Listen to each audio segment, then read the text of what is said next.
The new New Zealand Prime Minister is in Australia for his first overseas visit, holding talks with Anthony Albanese today. Let's go live to Sean Plunket. He's from the Platform in New Zealand. Sean, great to see you. What does Prime Minister Luxon want to get out of this first official overseas commitment? Well, New Zealand considers Australia its closest mate, if you like. It is the most important bilateral relationship. And I think it's a case of Luxo, as he's called, getting to know Albo firsthand. They've had some interaction before when our Prime Minister was head of Air New Zealand and Mr Albanese was the Transport Minister in Australia. But it is basically the hand of friendship across the Tasman, probably more important to us than it is to you guys. But also a reminder, isn't it, Sean, that these two are from different sides of the political aisle, that Anthony Albanese was much more of a like mind, say, with a left leader like Jacinda Ardern, Sean. Yes, and there has been a massive change in New Zealand, and one could not deny that these two men might not be philosophically or politically aligned. However, we are likely to see with this new small c Conservative government that we have on things like foreign affairs and, for instance, global alliances, that New Zealand will take a more Australian, if you like, aligned type approach to things like defence and the AUKUS arrangement.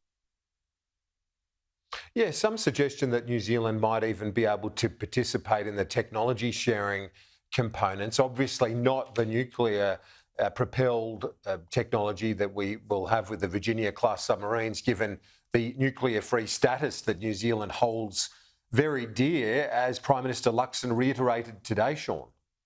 Yeah, absolutely. That is a not negotiable for New Zealand.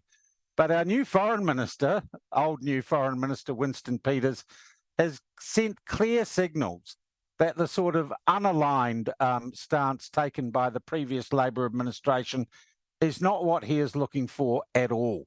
So I do think there will be explorations from New Zealand and our new Defence Minister, who I've spoken to personally, that would look to play a more active and involved role in those relationships than the previous administration. For those of us who have a bit of a distant view of New Zealand politics, we don't get to see day to day. How has Luxon started his prime ministership? Has he been well received? Well, he's been well received by the public, and he was voted into office in this strange three-way coalition. Seems to be working well. There is a major problem with what one might call legacy media in New Zealand, who have given the new administration, Luxon, Winston Peters, no wiggle room, no honeymoon whatsoever. But a poll just out, a Roy Morgan poll, has the new government in total up 5%. Labor, the previous government, down nearly 6% to historically low levels, just 21% support. So while the news media might be painting this government literally as racist and uncaring, the New Zealand public seem to be responding very positively to what has been a very fast start in terms of policy turnarounds and a reset of the liberal mood or progressive mood of the country to a more conservative and considered one.